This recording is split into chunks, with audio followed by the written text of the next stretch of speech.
Experiments. എല്ലാവർക്കും സുഖമാണെന്ന് വിചാരിക്കുന്നു. പുത്തൻ രുചികൾ പരീക്ഷിക്കാനും അറിവിന്റെ നുറുങ്ങുകൾ പങ്കുവയ്ക്കാനും എല്ലാവരെയും ഈ ചാനലിലേക്ക് സ്വാഗതം ചെയ്യുന്നു. ഇന്ന് നമ്മള് പ്രിയപ്പെട്ട മുളക ബജിയാണ് ഉണ്ടാക്കുന്നത്. ചായയുടെ കൂടെ നല്ല കോമ്പിനേഷനാണ്. അപ്പൊ ഷിംല മിർച്ച് എന്നും പറയും. അത് ഉറുദു വാക്കിൽ നിന്നാണത്രേ ഈ ഷിംല മിർച്ച് എന്ന വാക്കുണ്ടായത്. പിന്നെ ഈ കാപ്സിക്കം എന്ന് നമ്മൾ പറയാറുണ്ട്. കാപ്റ്റോ എന്ന ഗ്രീക്ക് വാക്കിൽ നിന്നാണ് കാപ്സിക്കം എന്ന വാക്കുണ്ടായത് അത്രേ.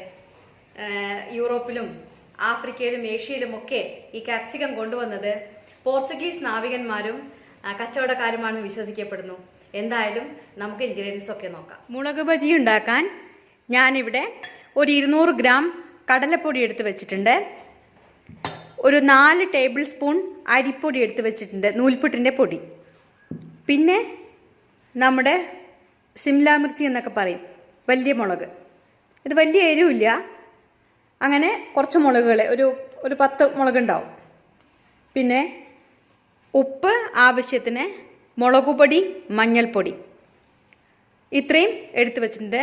പിന്നെ വറുക്കാൻ ആവശ്യമുള്ള എണ്ണ, ആവശ്യത്തിന് വെള്ളം, മാവുണ്ടാക്കാൻ ആവശ്യത്തിന് വെള്ളം.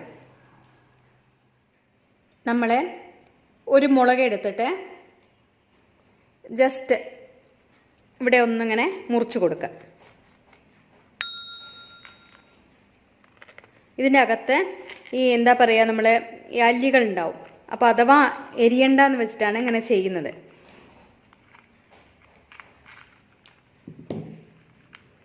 ഇതിങ്ങനെ എടുത്ത് മാറ്റിയാൽ നമുക്ക് കിട്ടും.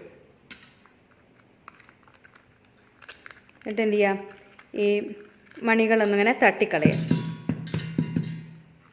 കണ്ടില്ലേ, ഇതുപോലെ കിട്ടും.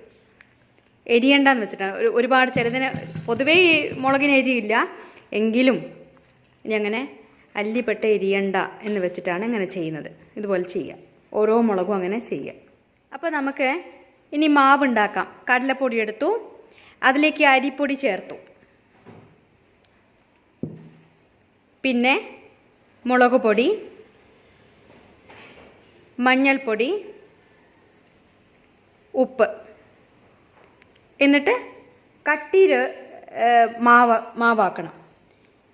ലൂസായ മാവാക്കിയാൽ ഈ മുളകിൻ്റെ സർഫസിലൂടെ അത് ഒലിച്ച് പോവും. കുറച്ച് മിനുസുള്ള ഒരു സർഫസ് അല്ലേ.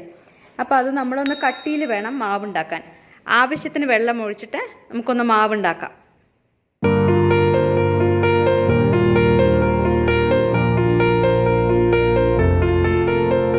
അപ്പോൾ നമ്മുടെ ബാറ്റർ റെഡി ആയിട്ടുണ്ട്. കണ്ടില്ലേ, കട്ടിയിലേക്കാണ് എടുത്തിരിക്കുന്നത്. നല്ല കട്ടിയുള്ള ബാറ്ററാണ് എടുത്തിരിക്കുന്നത്.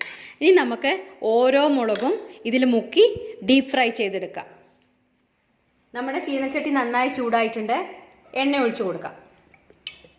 നമ്മൾ ഈ മുളക് നന്നായിട്ട് മാവിലൊന്ന് മുക്കാം. എന്നിട്ട് നേരെ എണ്ണയിലേക്ക് ഇടുകയാണ്.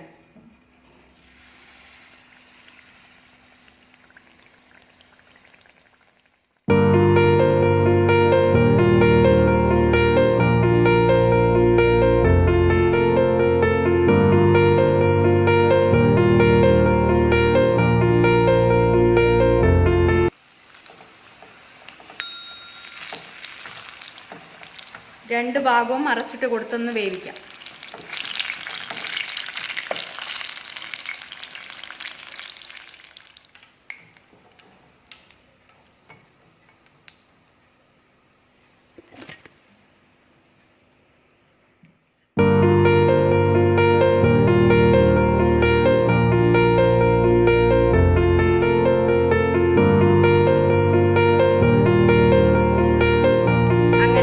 നമ്മുടെ മുളക് ബജികൾ റെഡിയായി കഴിഞ്ഞു. നമുക്ക് സ്റ്റവ് ഓഫ് ആക്കാം. നമ്മുടെ മുളക് ബജി റെഡി ആയിട്ടുണ്ട്. എല്ലാവരും ഒന്ന് ട്രൈ ചെയ്ത് നോക്കുക. വളരെ ഈസിയാണ്. ഇൻഗ്രീഡിയൻസ് ഒക്കെ വളരെ കുറച്ചേ ഉള്ളൂ. അപ്പോൾ എന്തായാലും ഒന്ന് ട്രൈ ചെയ്ത് നോക്കുക. അഭിപ്രായങ്ങളൊക്കെ പറയുക. വീഡിയോ ഇഷ്ടപ്പെട്ടാൽ ലൈക്ക് ചെയ്യുക, ഷെയർ ചെയ്യുക, സബ്സ്ക്രൈബ് ചെയ്യുക. പിന്നെ ബെൽ ബട്ടൺ എനേബിൾ ആക്കി ഓൾ ഓപ്ഷൻ വയ്ക്കാൻ മറക്കരുത്. ഇനി മറ്റൊരു വിഭവമായി അടുത്ത വീഡിയോയിൽ കാണാം.